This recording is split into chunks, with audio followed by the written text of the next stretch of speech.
Selamat datang di channel YouTube kami. Saya Uripto Trisno Santoso bersama rekan dari jurusan Kimia Fakultas MIPA Universitas Lambung Mangkurat, Bapak Rodian Sono, Bapak Ahmad Budi Junidi, serta Bapak Edi Mikrianto. Pada kesempatan ini kami ingin melaporkan secara singkat hasil penelitian skema penelitian fundamental yang telah didanai oleh Kemenristek Dikti dengan judul penelitian pengembangan material hidrogel cerdas berbasis kitosan dan turunan senyawa fenolat sebagai kandidat bahan aktif kosmetik yang aman. Mengingat waktu yang terbatas, pada kesempatan kali ini kami akan mempresentasikan hasil penelitian dari aspek kajian teoritis. Untuk penelitian lengkapnya hingga meliputi penelitian empiris dapat dilihat pada laporan penelitian.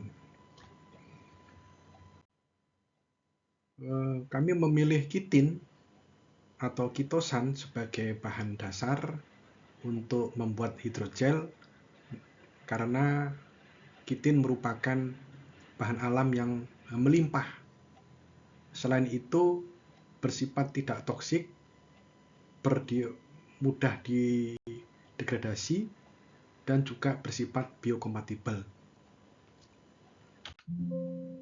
Hasil penelitian sebelumnya menunjukkan bahwa bit kitosan teraktivasi asam galat yang diperoleh melalui metode absorpsi secara fisika, artinya hanya melalui ikatan elektrostatik, bukan ikatan kovalen, ternyata produk ini juga memiliki sifat antioksidan yang sangat kuat. Namun demikian, kitosan sendiri pada dasarnya mudah larut dalam medium yang relatif asam.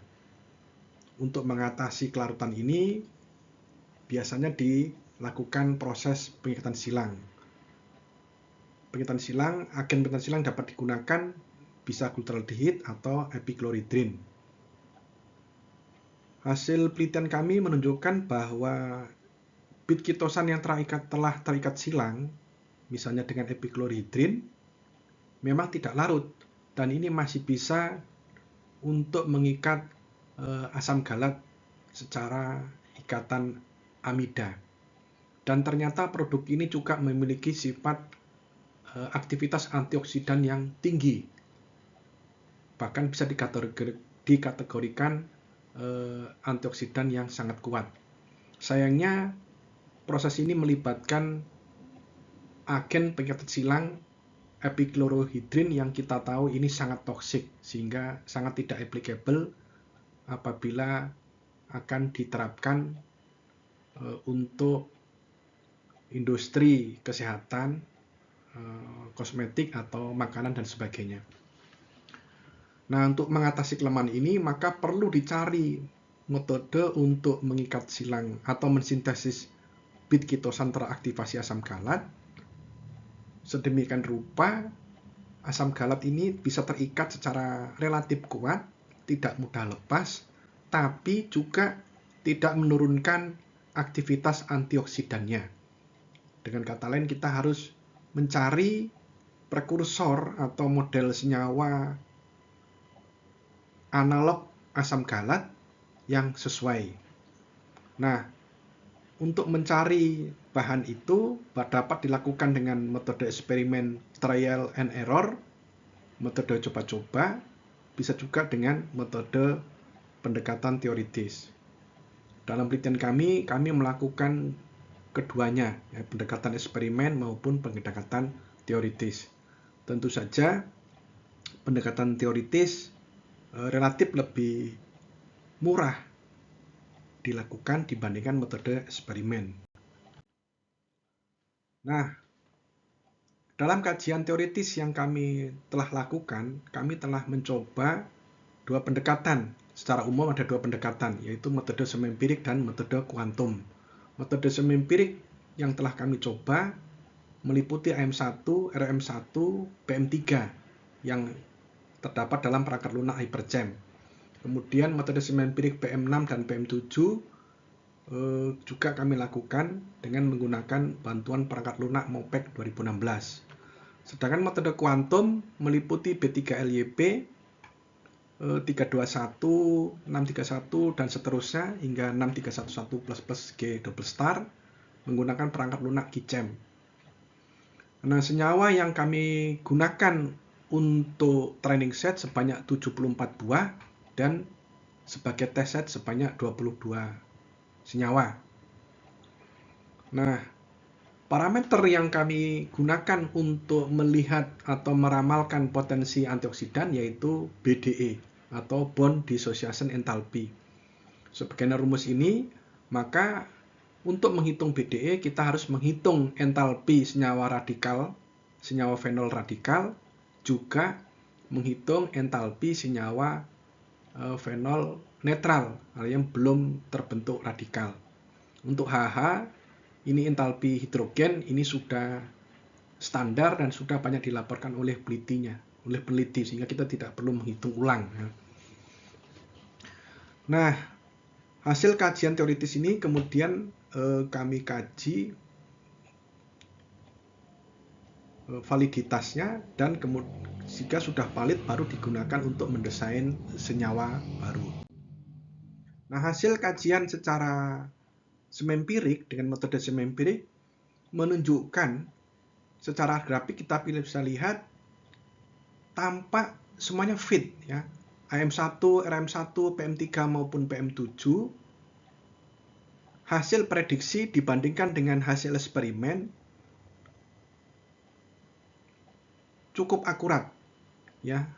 Kita bisa lihat nilai slope-nya mendekati 1 dan intercept-nya mendekati 0. Baik AM1, RM1, PM3 maupun PM7.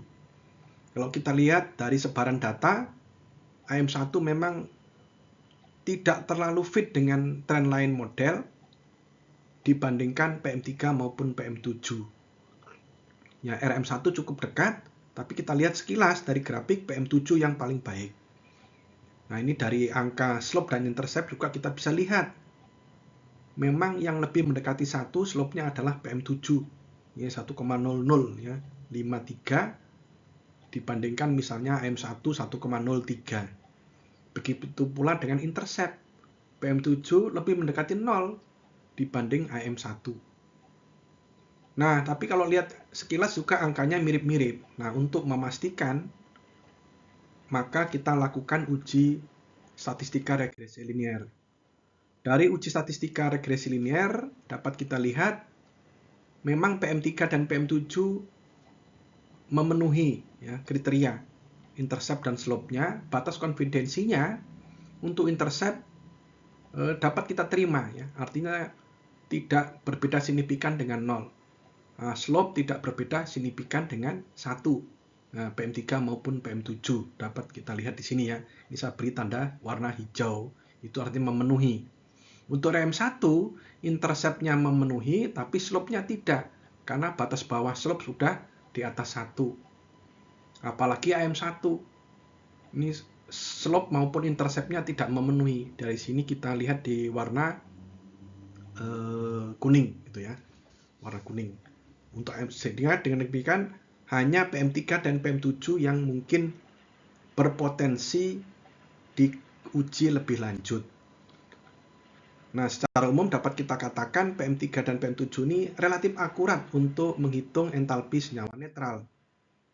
Nah, namun kalau digunakan untuk menghitung entalpi senyawa fenol dalam bentuk radikal, ternyata PM7 ini tidak terlalu akurat. Kalau PM7 lebih akurat daripada PM3.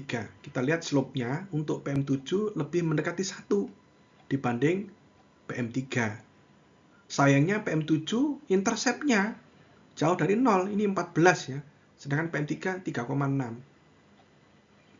Nah, konsekuensinya kemungkinan dua-duanya tidak bagus untuk menghitung BDE.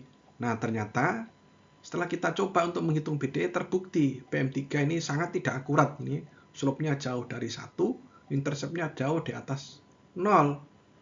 Kemudian untuk PM7 juga slope-nya tidak dekat dengan 1 lagi. Begitu pula intercept. Jadi PM7 ini dan PM3 cenderung overestimate. Nah, selanjutnya kalau diuji secara statistik, tampak bahwa untuk menghitung entalpi radikal bebas, PM3 ini intercept-nya memenuhi, tapi slope-nya tidak. Sedangkan PM7, intercept-nya tidak memenuhi, dan slope-nya memenuhi, tapi slope-nya memenuhi. Nah, tentu saja kalau digabung, dua-duanya tidak memenuhi syarat. Nah, untuk menghitung BD3, BDE, PM3 maupun PM7, semuanya tidak memenuhi dari intercept maupun slope-nya. Dengan kata lain, metode semi empirik ini tidak cocok untuk menghitung nilai BDE senyawa-senyawa fenol. Nah, untuk itu kami kembangkan lebih lanjut menggunakan metode DFT, yaitu metode kuantum DFT B3LYP. Nah, dari hasil coba-coba, memang tampaknya semakin tinggi level teori semakin bagus. Tapi, semakin tinggi level teori cenderungnya semakin berat menghitungnya, semakin lama, dan tidak bisa diterapkan untuk senyawa yang relatif besar, yang ukurannya besar. Oleh karena itu, kami coba mencari-cari metode yang paling optimal. Ternyata dari hasil percobaan, metode yang cukup akurat yaitu 631 plus G star. Nah, hasil penelitian menunjukkan bahwa metode ini untuk menghitung entalpi senyawa fenol netral cukup akurat. Kita bisa lihat nilai intercept maupun slope-nya bisa diterima. Ya. Intercept tidak berbeda signifikan dengan 0 dan slope tidak berbeda signifikan dengan 1. Nah, untuk menghitung entalpi radikal bebas, sekilas secara grafik kita lihat dua-duanya memenuhi. Yang atas ini adalah yang saya tulis WRP0 itu tanpa reparametrisasi untuk senyawa radikal. Nah, yang bawah WRP1 adalah dengan parametrisasi ulang. Nah, tampak bahwa proses reparametrisasi ulang lebih akurat dibanding tanpa reparametrisasi ulang, ya. Reparametrisasi. Dilihat dari slope-nya, yang WRP1 lebih mendekati 1 dibanding WRP0. Begitu pula intercept. Ini lebih mendekati 0 dibanding yang WRP0. Nah, kalau R kuadratnya kan mirip ya, semuanya 0,99, tapi ini lebih mendekati 1 lagi, yang WRP1. Nah, untuk menguji akurasi menghitung BDE, kami juga mencoba menghitung BDE, dan setelah dilakukan interpolasi grafik antara nilai BDE hitung dan nilai BDE eksperimen, tampak bahwa BDE yang dihitung dengan menggunakan DFT melalui metode reparametrisasi lebih bagus dibanding yang tanpa reparametrisasi. Kita lihat ini slope-nya lebih mendekati 1 yang setelah direparametrisasi. Begitu pula dengan intercept-nya, ini lebih mendekati 0 dibanding yang ini.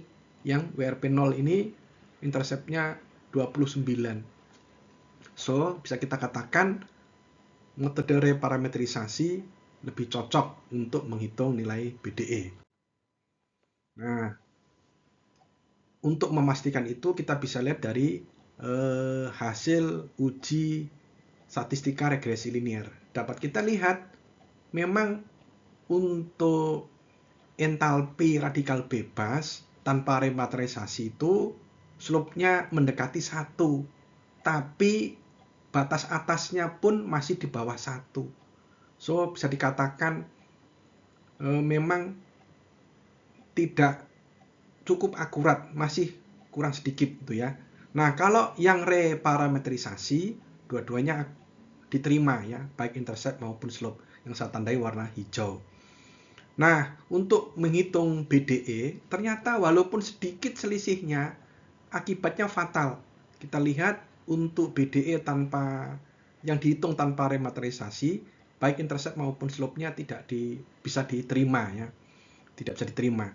Nah, untuk hasil reparameterisasi bisa diterima. Nah, kita lihat slope-nya meliputi nilai 1, sedangkan intercept meliputi nilai 0 ya.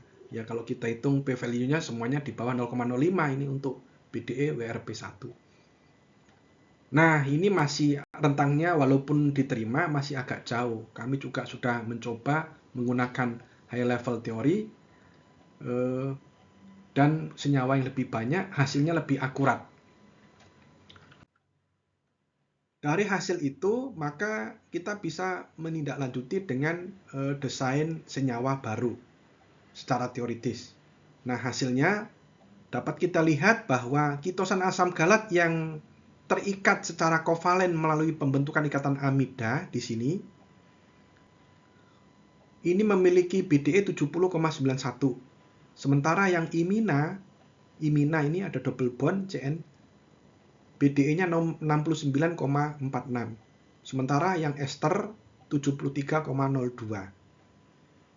Nah, nilai BDE ini hasil perhitungan untuk imina maupun amida maupun ester ini lebih rendah daripada BDE vitamin E, BDE eksperimen. Ini hasil eksperimen juga.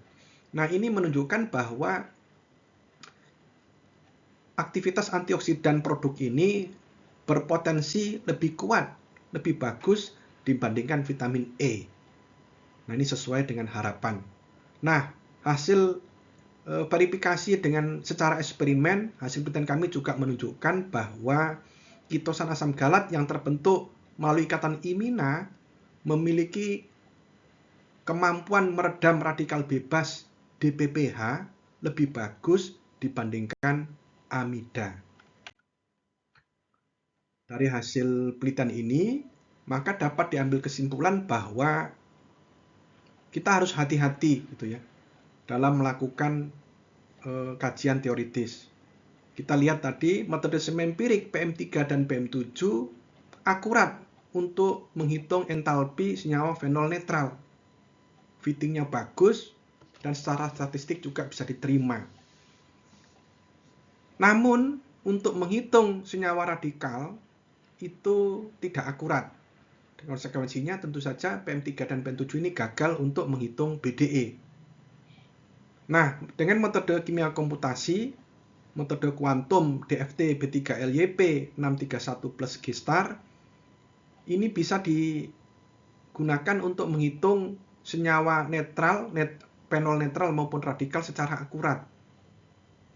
Sayangnya untuk menghitung BDE, apabila tidak dilakukan parameterisasi ulang atau reparameterisasi, metode kuantum medium level teori ini pun masih gagal, masih tidak akurat. Nah, dengan melakukan reparameterisasi ulang, ternyata ini menjadi akurat untuk menghitung nilai BDE. Nah, dari hasil penelitian ini kami sudah mencoba mendesain senyawa baru. Ternyata kitosan imina itu lebih tinggi kemampuan aktivitas antioksidannya dibanding amina. Nah, hasil ini sudah kami verifikasi juga secara eksperimen. Demikian paparan hasil penelitian kami. Terima kasih kami sampaikan kepada Kemenristek Dikti yang telah mendanai penelitian ini melalui program penelitian fundamental tahun anggaran 2024 sesuai dengan nomor kontrak yang tertera dalam slide ini.